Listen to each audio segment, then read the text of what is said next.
Take. So, hello. I'm going to talk a little bit about the brand new song that came out on midnight on Halloween. It's streaming out there endlessly into the universe. Seven Skies H3. I think it's going to forever be known as the 24-hour song. It's not really a song. I think the title that we gave to the previous Found a Star on the Ground, the 6-hour song, I think this was really sort of a knee-jerk reaction to, you know, what do you call these things?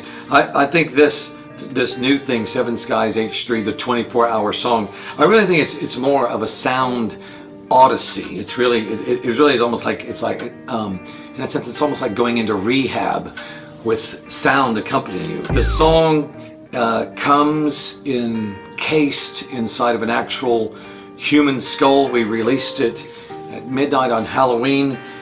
The song itself is about death. The song is about, I can't say who it's actually about, but it's about a romantic love that one of the people involved committed suicide. And so this is a sound adventure, a sound story that I think in some ways is about the devastation of loss and grief. Sometimes artists and poets will put a positive spin on death. This isn't that. I think this very long, very intense listening experience is. I don't think a lot of it is trying to say everything is going to be okay. I think there's an element of it just being powerful, intense, and a life-changing sort of experience. So, Seven Skies H3 is the strange title that I believe is actually wrong now, but in the very beginning, while Stephen and myself were constructing the very, very beginnings of what we thought would end up being the 24-hour song, there is a program, there's an app that he uses on his iPhone, and I believe the very first one that we played is called Seven Skies H3, and he did this melody that's very much a part of the main theme of the 24-hour song. And there are times when making music and making art and conceiving of ideas where one little piece of a sound, you can almost see the entire universe in that. And that happened with me. I don't know if it happened as much with Stephen, but that happened with me with this little melody that Stephen plays. So even though I think now perhaps the title is wrong, it may be another app that uses now. The app that inspired me, or the title that inspired me, was this Seven Skies H3, and so that's where that comes from. But what I like about it is it sounds like a prescription drug, perhaps, or it sounds like maybe when a scientist discovers a new star or a new planet out there. It has a kind of sort of very, there's some authority, there's some science there. It feels like an unquestionable equation. So anyway, that's my take on why we have this strange title to this big piece. You know, months earlier we were making this 6-hour song, and our minds, you know, your mind just sometimes just explodes and goes everywhere at the same time, and we don't always try to restrict it. I think there was a time when we even thought we'd make a song that perhaps went on for even a month. But I think with technology and the ways that you can actually record music and actually have a way that someone else could hear it, I think we arrived at 24 hours being, I suppose, a reasonable amount. It is actually the limit of quite a few of the technologies that we're using so that you can hear it now, just coincidentally. Anyway, so we would not want anybody to think that this is 24 hours of a bunch of little songs put together. The 6-hour song, when we did that, we made it clear this is one song, and so a theme goes over and over, and it changes and has subtle variations on it. Well, even as a listening experience, the 6-hour song is meant to be something that's a casual listen. You're doing something else while this song is playing. Well, the 24-hour song, Seven Skies H3, is even more intensely about that. I could imagine there would be groups of people that would perhaps rent a hotel room in Antarctica and take a lot of mushrooms and listen to this all together, either in pure sunlight for 24 hours or pure night or something like that, you know, having a very intense personal experience while this music plays.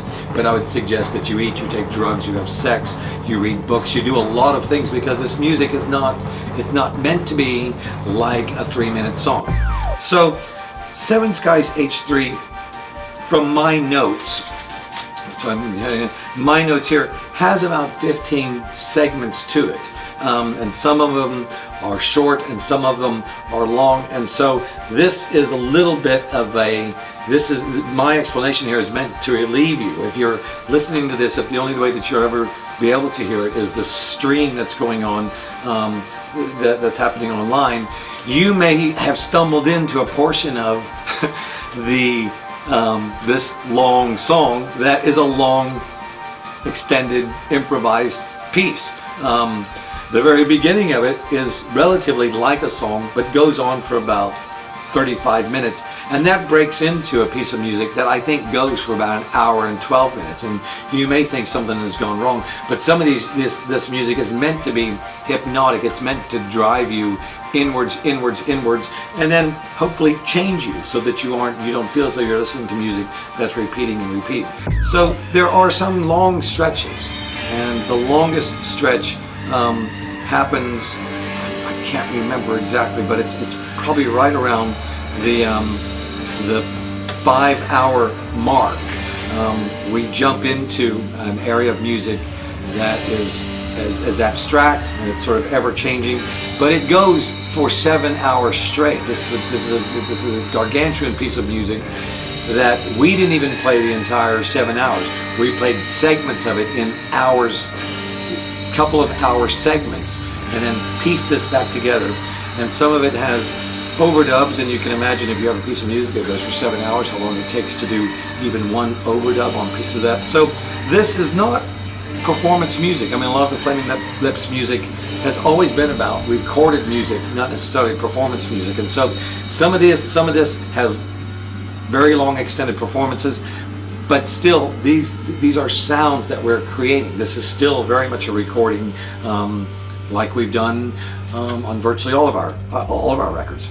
So yeah, there's a very long 7-hour piece that gets you to about the 12-hour mark, and at the 12-hour mark, there's another song structure sort of thing that is sort of is meant to act as the deceased person, the dead person, is speaking back to the living person. Like I said earlier, this is about someone who's committed suicide. And then we break into a change, and we're not suggesting that this change would happen to the person. We're just suggesting that this is the way that this sound odyssey, this story is taking us. And then it changes into a way that this very intense insanity, this very intense grief, this very intense thing where the person who is singing, their mind is trapped and cannot stop thinking about this death of this person and the loss of this person, and as if their mind is haunted by it. And so we have a lot of variations on a theme, and then we have several themes that get introduced as the 24-hour song goes on.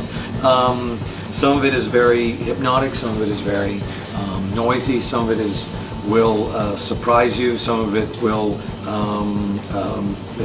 I think some of it will freak you out. It's strange music even by our standards. And it ends, in a sense, it's like going to rehab. It sends you out the other side with a different take on this horrible affliction of your mind that is trapped into this thing. And I think that's why the idea of a 24-hour song appealed to us and kept appealing to us, because almost everybody that's involved in the making of this music has had, maybe not as intense as the experience we're talking about in the song, but very intense experiences with death, and lots of different times in their life where their mind could not escape this thing. And there was maybe a time, or maybe there still is a time, in our minds that we don't ever want to escape from it, but we want to find a way to live our life with this thing being permanently a part of our every thought, everything, every joy, every sorrow that we have. So, you know, I would say a lot of Flaming Lips music has a lot of positivity in it, and I would say Seven Skies H3 is no different. But it has some very long abstract passages that I think, you know, are sad. There's a lot of sorrow. There's a lot of sadness. There's a lot of intense music that we explore here. But again, I don't want anybody to think that you're meant to sit there with headphones on for 24 hours straight. I've talked to just a few people who have actually listened to the whole thing in one setting, and they were on some drugs, and some of them did some reading, and one teenager took absolutely no drugs and stayed awake and did a lot of homework. So it can be very therapeutic, and it can help you through maybe some of these intense days and nights in your own life. So anyway, that's my take on it. I hope you love it, and I'll see you out there in the world.